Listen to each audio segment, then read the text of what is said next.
Hello, this is Manish Mehta. और आज जो मैं बताऊंगा वो है साइक्रोमेट्री।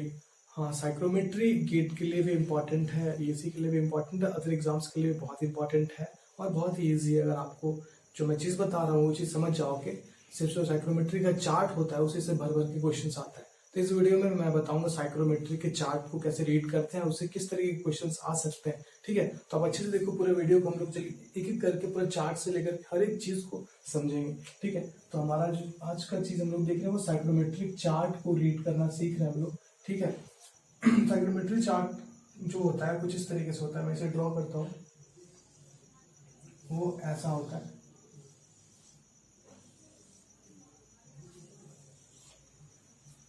ना। आपने देखा भी होगा कहीं साइक्रोमेट्री चार्ट। और इधर होता है ओमेगा, जिसको हम लोग कहते हैं स्पेसिफिक ह्यूमिडिटी। स्पेसिफिक ह्यूमिडिटी या फिर इसको कहते हैं ह्यूमिडिटी रेशियो, और इसका दूसरा नाम भी होता है ह्यूमिडिटी रेशियो। ठीक है, ये एक्चुअली में इसका जो है बेसिक वाला, मतलब एक्चुअल में इसका फॉर्मूला वाला वो मैं अलग वीडियो में बता दूंगा।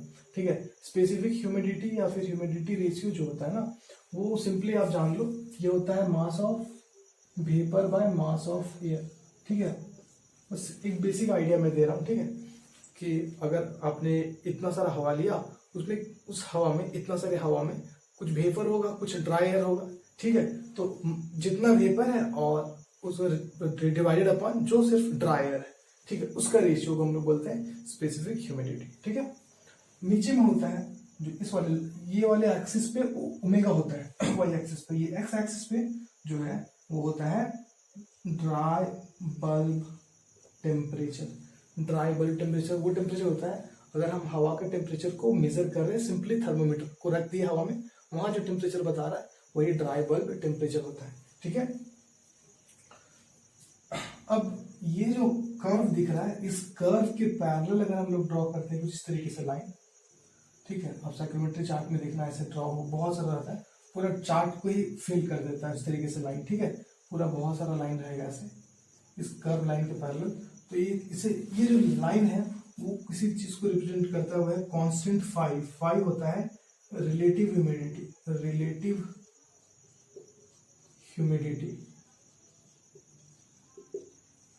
ये रिलेटिव ह्यूमिडिटी है, ये होता है mass of vapour by mass of saturated vapour. मतलब हम लोगों ने जितना हवा लिया था उसमें कितना वेपर है और वो किसी सर्टेन टेम्परेचर पे कितना मैक्सिमम रख सकता है, उन दोनों का रेशियो।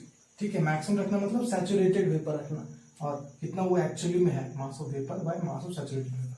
ठीक है, ये रिलेटिव ह्यूमिडिटी। और ये जो है एक्सट्रीम वाला, उस लाइन पे फाई कांस्टेंट होता है, वो फाई इक्वल्स टू 100% होता है।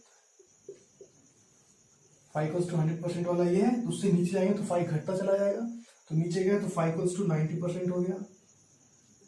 थोड़ा और नीचे जाएंगे तो फाई इक्वल्स टू 80% होगा, नीचे फाई इक्वल्स टू 70%। इस तरीके जो है ये फाई इक्वल्स टू कांस्टेंट वाला लाइन है। मतलब अगर आप इस चार्ट को रीड कर रहे हो और कोई पॉइंट अगर इस पे आ गया, इस वाली लाइन पे आ गया, ठीक है, तो आपको देखना है फाई इक्वल्स टू 90% वाले पे आ जाएगा हो सके, फाई इक्वल्स टू 80% वाले पे आएगा। मतलब इस लाइन के अलाउंग मूव करेंगे तो फाई जो है रिलेटिव ह्यूमिडिटी वो कांस्टेंट रहेगा, वो मैं कहना चाह रहा हूँ। ठीक है, वो इसी लाइन पे कांस्टेंट रहेगा। इस तरीके के लाइन जितने भी होंगे उसमें आपको चार्ट में दिया रहेगा। ठीक है, relative humidity is constant along this line. इसमें 100% होगा, इसमें 90, इसमें 80। ठीक है, ये तो दूसरा चीज हो गया, ये ड्राई बल्ब टेम्परेचर हो गया। ठीक है, अब इधर एक चीज ड्रॉ करते हैं, मैं इसे थोड़ा सा इरेज कर देता हूँ। फाई आपको बस ध्यान रखना है, ये फाई वाला था लाइन है। ठीक है, अब जो है मैं एक इंपॉर्टेंट चीज जो बताने वाला हूँ, जिसके हेल्प से बहुत सारे क्वेश्चंस होंगे और उस चीज को जानना बहुत जरूरी है।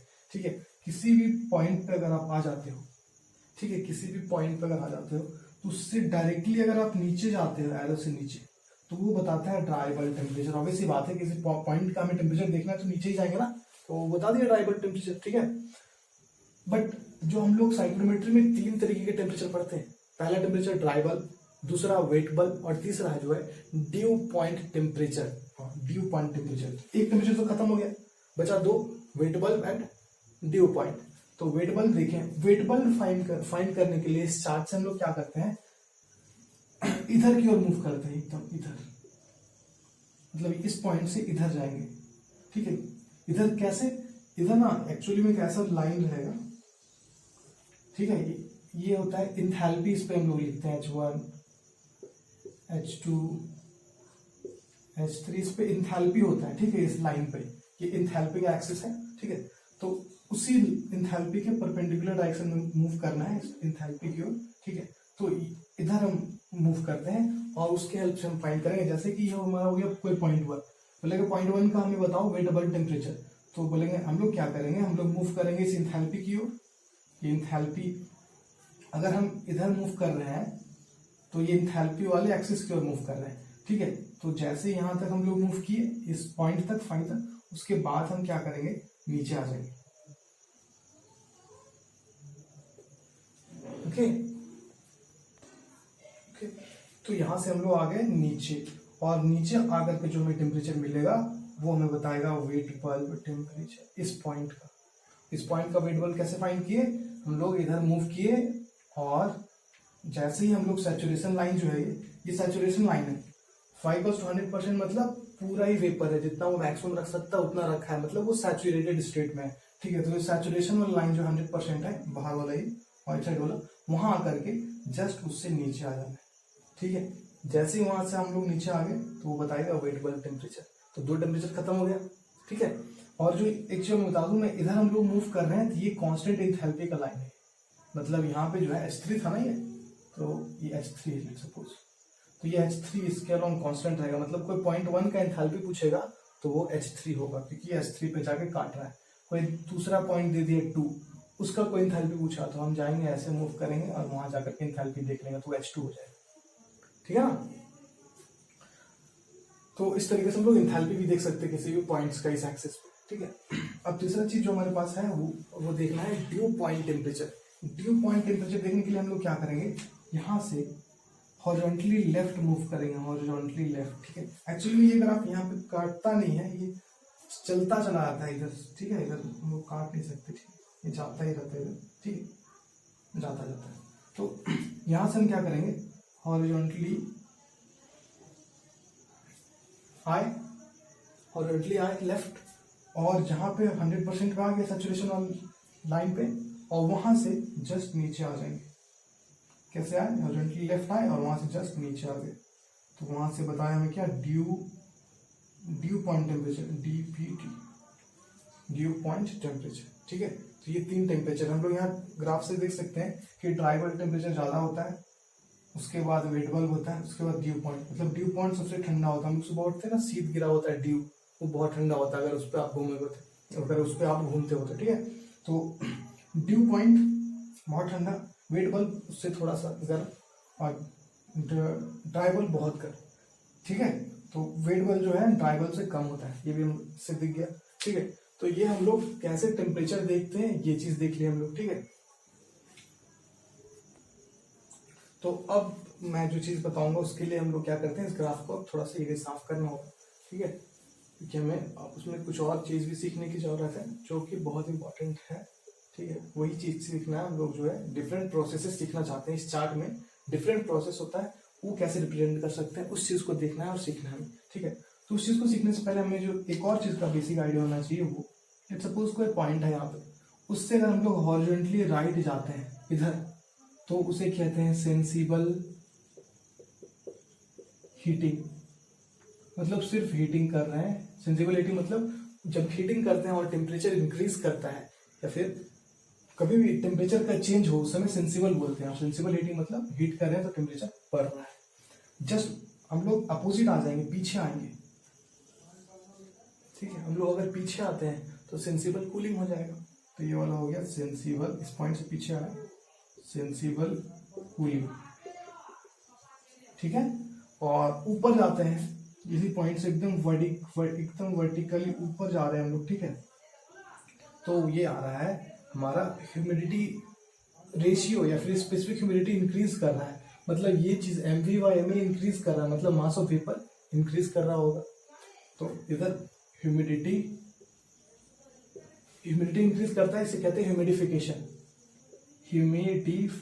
कहते हैं, मतलब हम लोग उसमें ह्यूमिडिफाई कर रहे हैं, उसमें हम लोग वेपर फेंक रहे हैं, ठीक है, पानी फेंक रहे हैं, ह्यूमिडिफाई कर दे रहे हैं हवा को। और जस्ट उसके नीचे आ जाएंगे तो उधर क्या हो रहा है, ओमेगा घट रहा है, मतलब वेपर घट रहा है, मतलब डीह्यूमिडिफिकेशन, डीह्यूमिडिफिकेशन।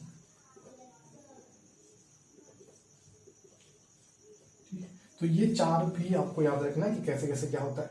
तो ये तो हमारा बेसिक हो गया। अब कोई बोलेगा अगर हम लोग ऐसे मूव किए तो, कोई ऐसे मूव किया बोला तो सोचो आप, बहुत ही कॉमन सेंस वाला चीज है। ऐसे अगर मूव कर रहे हैं हम लोग तो ये राइट भी जा रहा है, अपवर्ड भी जा रहा है, मतलब हम लोग सेंसिबल हीटिंग भी दे रहे हैं और ह्यूमिडिफिकेशन भी दे रहे हैं। इसे हम लोग बोलेंगे heating with humidification, heating with humidification. और ये एक प्रोसेस है, साइक्लोमेट्रिक प्रोसेस है, हीटिंग विथ ह्यूमिडिफिकेशन। हम लोग इसे यूज करते हैं कब, जैसे कि ठंडा का दिन है, उस दिन वो बहुत ठंडा का होता है, तो हम लोग क्या करते हैं, उसे हम लोग हीट करते हैं अपने रूम को, क्योंकि ठंडा होता है ना, तो हीट करे तो जो पहले से था वेपर वो तो था, लेकिन हीट के टेम्परेचर इंक्रीज कर गया, टेम्परेचर इंक्रीज कर दिया तो उसे और वेपर की जरूरत होगा उस हवा को, ठीक है, क्योंकि वो हवा फैल चुका है हीटिंग करने से, तो उसे और वेपर की जरूरत पड़ेगी, मतलब वहां पे हमें ह्यूमिडिफाई करना होगा, अदरवाइज हमारा स्किन जो है बहुत ड्राई हो जाएगा। हमारे स्किन का एक सर्टन लिमिट होता है कि हम कितना टेम्परेचर बर्दाश्त कर सकते हैं और कितना मॉइस्चर बर्दाश्त कर सकते हैं। मॉइस्चर उसे घटा दिए तो भी बर्दाश्त नहीं करेगा, बढ़ा दिए तो भी बर्दाश्त नहीं करेगा, ठीक है। तो बहुत ड्राई नहीं कर सकते, बहुत वेट नहीं कर सकते, ठीक है। तो हम लोग अगर एयर कंडीशनिंग कर रहे हैं अपने रूम में, ठीक है, और हम लोग टेम्परेचर बढ़ा दिए तो वहां पे मॉइस्चर भी देना पड़ेगा, कब, विंटर के सीजन में, ठीक है। तो जब भी विंटर एसी यूज करते हैं उसमें हम लोग टेम्परेचर बढ़ाता है हमारा रूम का और साथ साथ मॉइस्चर भी फेंकता है उसमें, ठीक है। तो ये हो गया हमारा विंटर एसी, ठीक है। ये जो हीटिंग विथ ह्यूमिडिफिकेशन यूज करते हैं winter air conditioning, winter air conditioning, ठीक है। अब कोई बोलेगा पीछे आ गए तो, है ना, कोई बोलेगा पीछे आ रहा है तो इधर आ रहा है, इधर कर्व, तो मतलब हम लोग डीह्यूमिडिफिकेशन कर रहे हैं और सेंसिबल कूलिंग कर रहे हैं, मतलब हम कह सकते हैं cooling with dehumidification, sensible cooling with dehumidification, है ना। साफ दिख रहा है, नीचे भी आ रहे इधर भी आ रहे हैं, मतलब दोनों ही काम कर रहे हैं। और ये वाला चीज जो हम लोग यूज करते हैं वो करते हैं समर एयर कंडीशनिंग में। समर एयर कंडीशनिंग मतलब कि हम लोग जो है जब ठंडा में एयर कंडीशनिंग करते हैं तो ऑब्वियसली बात है ठंडा तो करेंगे, और क्योंकि आप देखते हो कि ठंडा में ना पसीना बहुत बहता है, ठीक है, तो कहीं ना कहीं वेपर बहुत ज्यादा प्रेजेंट होता है। तो हम लोग जब ठंडा कर रहे हैं, टेम्परेचर फॉल करवा रहे हैं, ठीक है। एक मैं सिंपल चीज बताता हूँ, अगर कोई आपके पास हवा है, उसका अगर टेम्परेचर बढ़ाओ गया तो उसका मॉइस्चर जो है वो कितना मॉइस्चर रख सकता है, वो उसका क्षमता इंक्रीज करता है, उसका जो कैपेसिटी है मॉइस्चर रखने का वो इंक्रीज करेगा अगर उसका टेम्परेचर बढ़ाओगे तो, ठीक है। और अगर उसका टेम्परेचर को घटाओगे तो उसका मॉइस्चर रखने का क्षमता घटता है, ठीक है। तो इसीलिए हम लोग अगर सेंसिबल कूलिंग कर रहे हैं तो हवा का मॉइस्चर रखने का जो क्षमता है वो घटेगा, तो उस घटेगा तो मॉइस्चर को अपने पास में रखेगा, तो उसे हम लोग क्या करना होगा, डीह्यूमिडिफाई करना होगा, उसमें जो मॉइस्चर है उसे वाटर में कन्वर्ट करके बाहर निकाल देना होगा, ठीक है। तो वही आप समर एसी हो गया है, और समर एसी में देखना ये जो रूम को ठंडा करके, और समर एसी से भी कुछ पानी निकलता है पाइप से, ठीक है, वही डीह्यूमिडिफाई करता है। ये हो गया हमारा summer AC, summer air conditioning, ठीक है। अब ये दो प्रोसेस हो गया, इधर गए तो और इधर गए तो देखना है। इधर गए तो क्या कर रहे हैं हम लोग, cooling with humidification, cooling with humidification,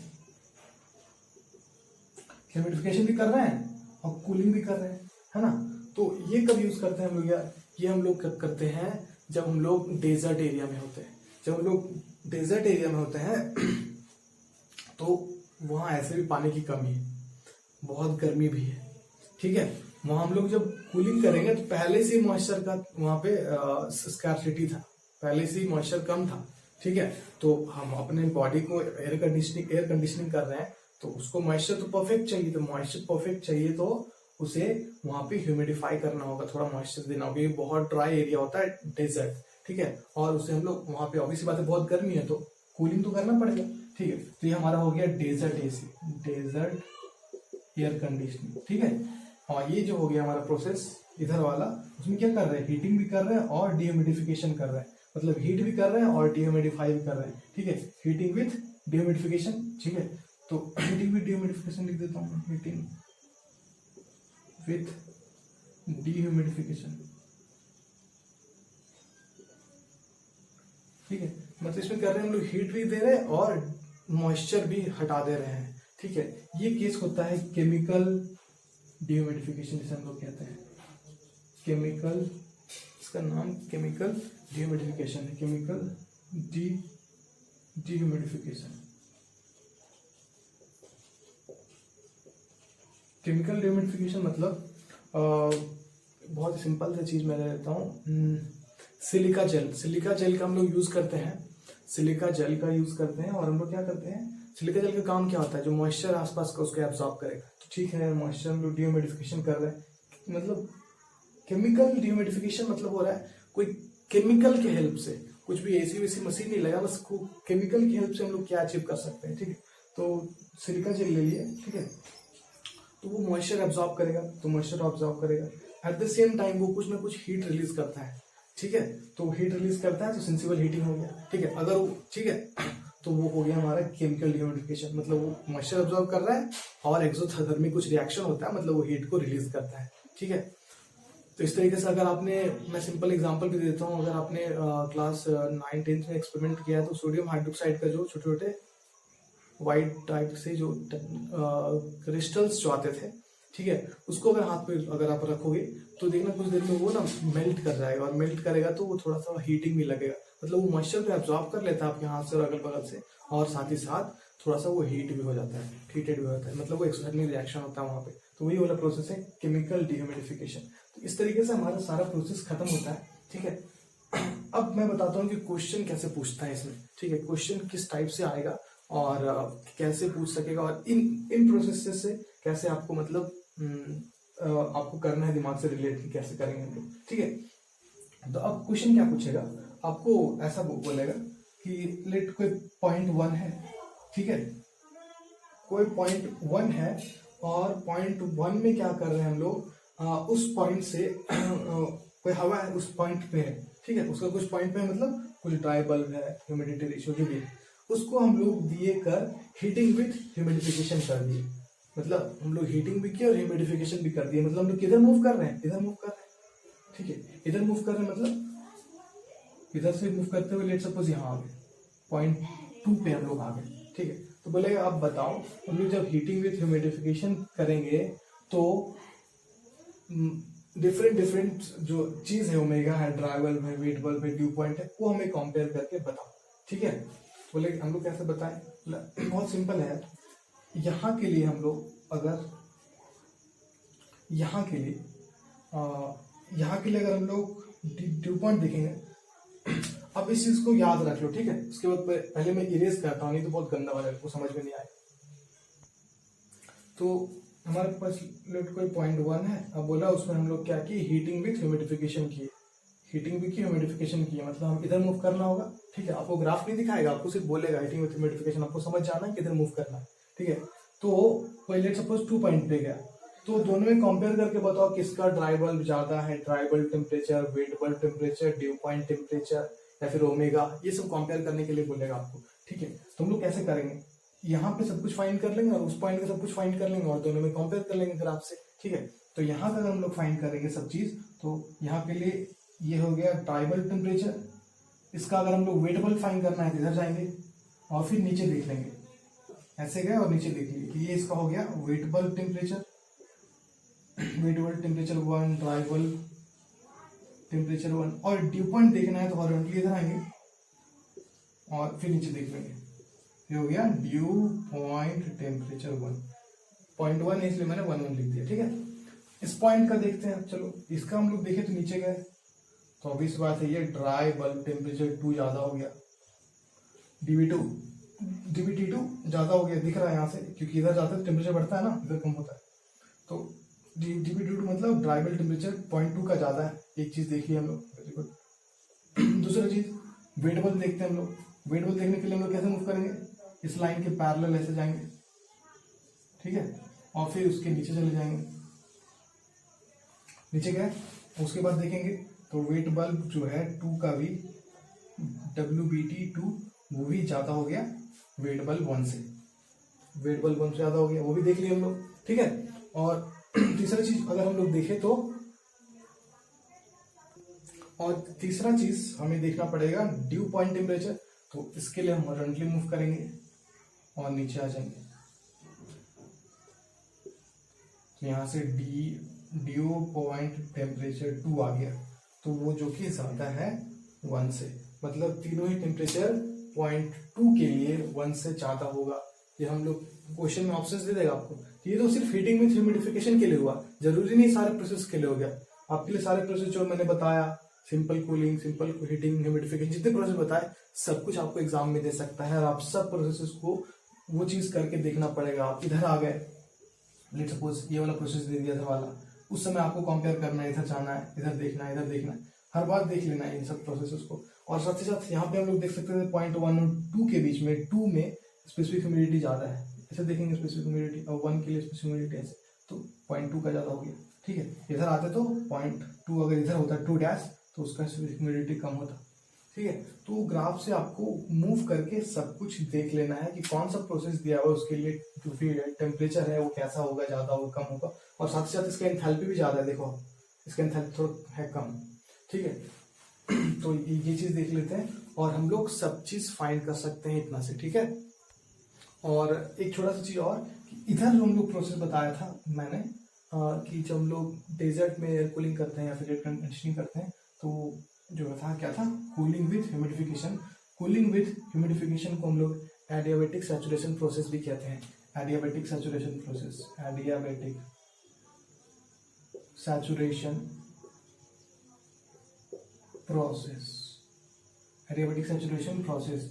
उस प्रोसेस के दौरान वेट बल्ब टेम्परेचर कांस्टेंट होता है, एंथैल्पी कांस्टेंट होता है, क्योंकि इधर जाते तो वेट बल्ब कांस्टेंट रहा, एंथैल्पी भी कांस्टेंट रहा, और एडियाबैटिक सैचुरेशन प्रोसेस बोलते हैं उसको।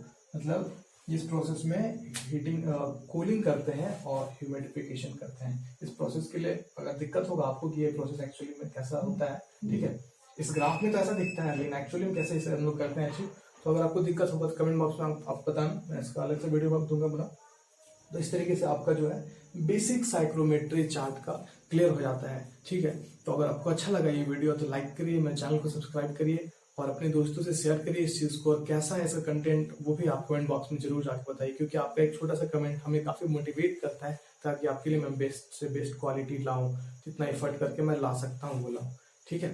तो इसमें इतना ही, थैंक यू।